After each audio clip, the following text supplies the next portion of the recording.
शिंदे गटाचे नेते गजानन कीर्तिकरांची हकालपट्टी करा अशी मागणी शिशिर शिंदेंनी मुख्यमंत्र्यांकडे केली आहे। पाहूयात।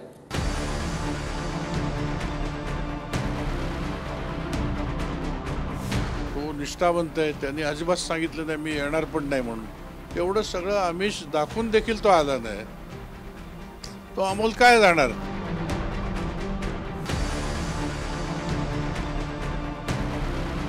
गजानन कीर्तिकरांनी अमोल कीर्तिकर निष्ठावंत आहे, त्यामुळेच तो ठाकरेंसोबत राहिला, शिंदेंसोबत आला नाही अशी प्रतिक्रिया दिली।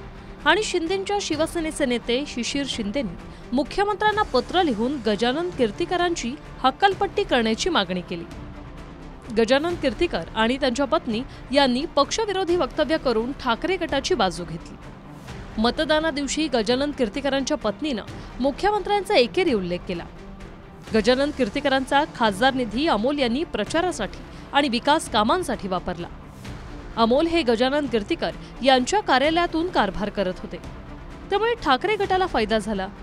गजानन कीर्तिकरांचे उद्योग पक्षाला बदनाम करत आहेत। गजानन कीर्तिकरांना मातोश्रीवर लोटांगण घालण्याची घाई झाली। मातोश्रीचे लाचार श्री होणाऱ्यांना पक्षातून त्वरित बाहेरचा रस्ता दाखवा। गजानन कीर्तिकरांची पक्षातून त्वरित हकालपट्टी करावी आणि त्यांना निरोपाचा नारळ द्या। गजाभाऊंनी काल जे काही प्रकारची वक्तव्य केली ही एक शिवसैनिक म्हणून मला चीड आणणारी वाटली, मला चीड आली। आणि दुसरं असं शिवसैनिकांच्या मनात संभ्रम निर्माण करणारी ही वक्तव्य आहेत, शिवसैनिकांचं मनोधैर्य खच्ची करणारी ही वक्तव्य आहेत अशी माझी भावना झाली आणि म्हणूनच त्याचा उद्रेक या पत्रातून झालेला आहे। मला काय मातोश्रीकडून काय मिळवायचं आयुष्यात आणि एकनाथ शिंदेकडून काय मिळवायचं असं काही नाही राहिलेलं, पण विचारपूर्वक सोडलेली आहे। हा पक्षांतर्गत विषय आहे, हा चव्हाट्यावरती मांडायचा नसतो। या संघटनेला बळकटी, संघटना निवडणुकीला सक्षम होईल अशा पद्धतीचं काम येणाऱ्या काळात मी करून त्यांना पूर्णपणे भक्कमपणे साथ देणार। मुंबई उत्तर पश्चिम मध्ये गजानन कीर्तिकरांचेच पुत्र अमोल कीर्तिकर विरुद्ध शिंदेंच्या शिवसेनेचे रवींद्र बाईकर अशी लढत झाली। गजानन कीर्तिकर शिंदे गटात आहे, पण मुलगा अमोल कीर्तिकर ठाकरे गटाकडून निवडणूक लढला, त्यामुळे ही निवडणूक लक्षवेधी आहे। तर शिशिर शिंदेंनी गजानन कीर्तिकरांची हकालपट्टी करण्याची मागणी करताच भाजपनेही गंभीर आरोप केले। गजानन कीर्तिकरांना अस्तनीतले निखारे म्हणत मुलाला खासदार करण्यासाठी षडयंत्र रचल्याचा आरोप दरेकरांनी केला। शिशिर शिंदेंची भूमिका अत्यंत योग्य आहे, कारण अस्तनीतले निखारे जवळ बाळगून त्याचा पक्षाला आणि पक्षाच्या नेतृत्वाला त्या ठिकाणी त्रास होतो आणि विरोधक असेल तर विरोधक म्हणून आपण त्या ठिकाणी भूमिका घेऊ शकतो, पण आपल्यात राहूनच आपल्या विरोधी भूमिका असेल ते खूप अडचणीचं आणि घातपाताचं ठरू शकतं।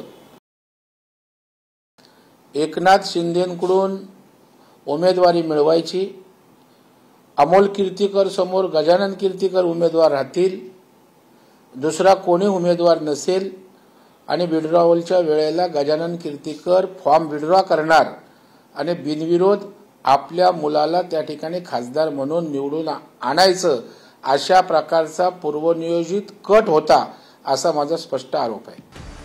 तर शिशिर शिंदेंवर अमोल कीर्तिकरांनी टीका करताना विधान परिषदेवर आमदारकी मिळवण्यासाठी वक्तव्य केल्याचं म्हटलं। शिशिर शिंदे हे कोण इथपासून सुरुवात करायला पाहिजे।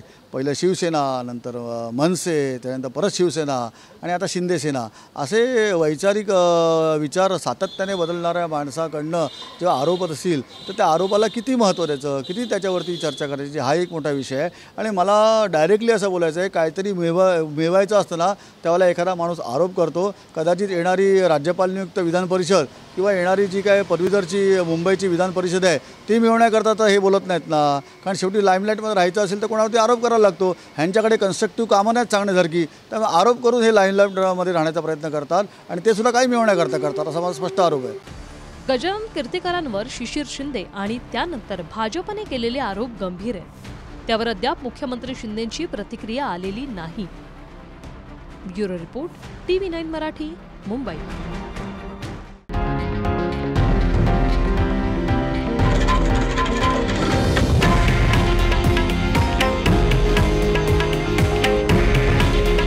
हे आहे देशातील नंबर 1 न्यूज नेटवर्क आणि आपण पाहत आहात TV9 मराठी. काळजी तुमची, हित महाराष्ट्राचं.